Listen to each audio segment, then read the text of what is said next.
Everyone, welcome to another episode of Coffee with Father James. Check this baby out.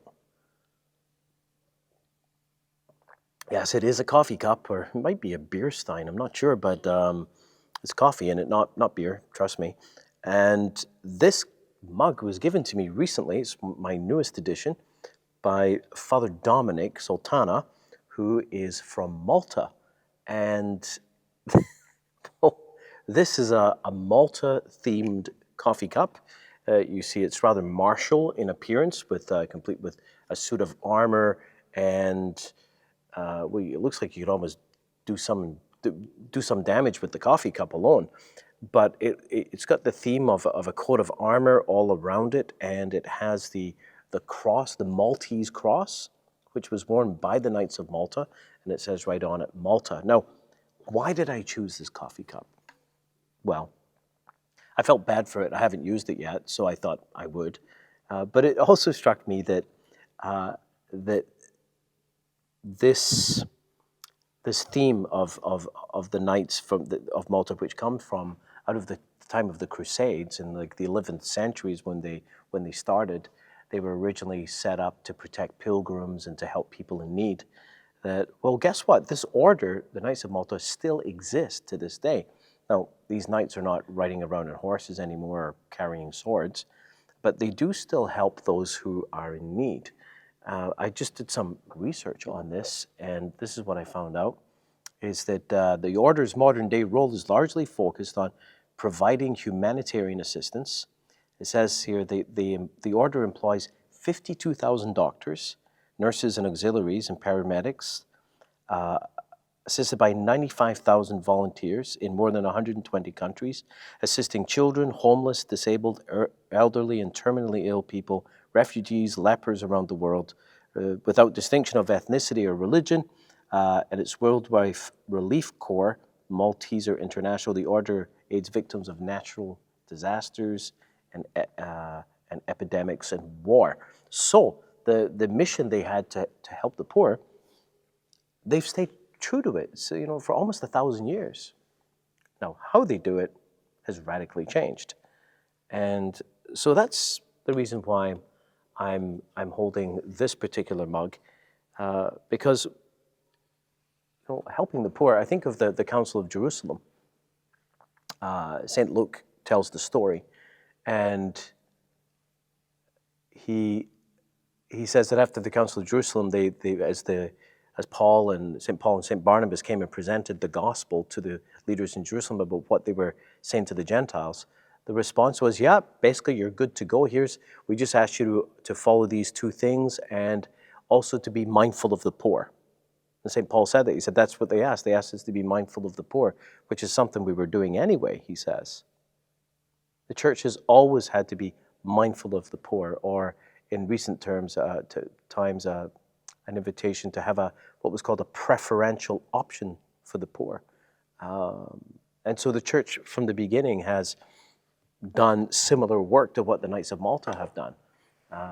Churches all over the world assist those in need, assist the poor. Our own parish has done likewise. When I first came to this parish, I was actually amazed at the diversity of work that was done to support the poor.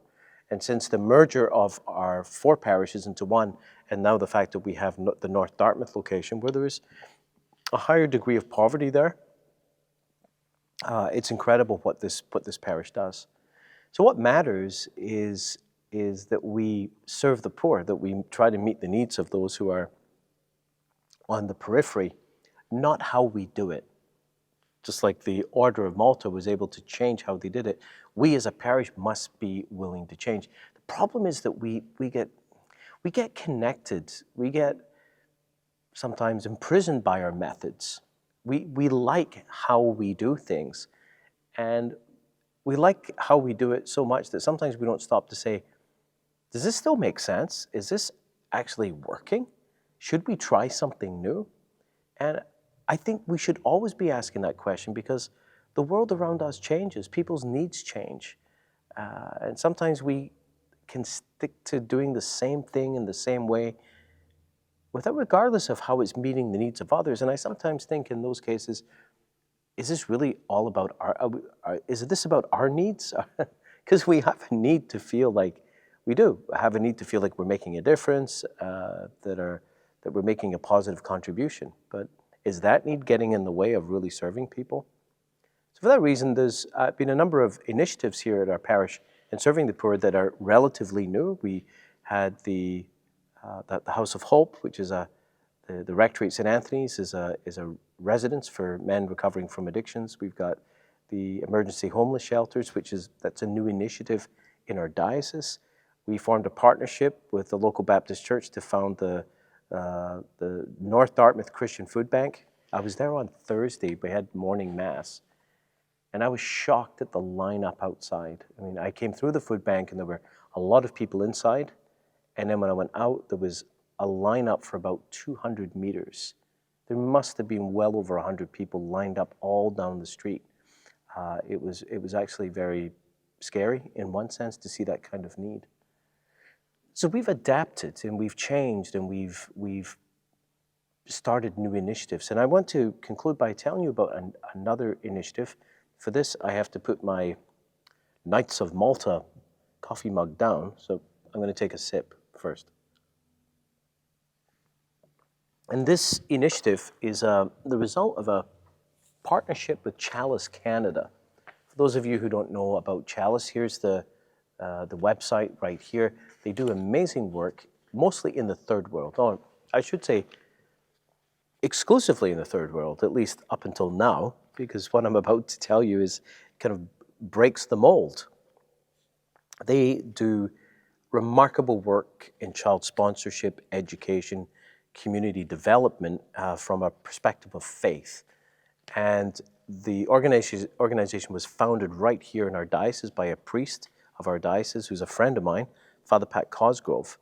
And they have won awards for many years in a row in Canada for being one of the most fiscally responsible and efficient charities in this segment.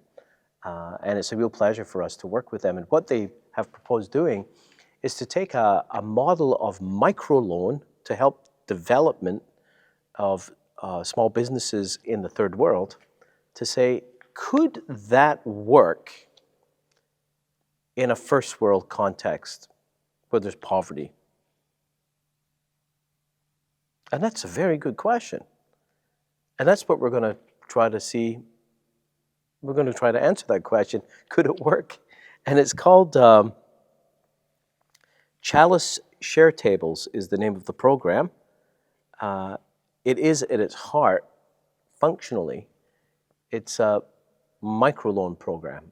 Now, obviously, there's a different amount of money needed to have a small business initiative in our context, but this is more small loans to help people in need, get out of a difficult situation. Because in our city, there are a lot of moneylender places that charge exorbitant fees and really take advantage of people who find themselves really in a tight corner. And so these loans are interest-free, but it's not just about giving people money.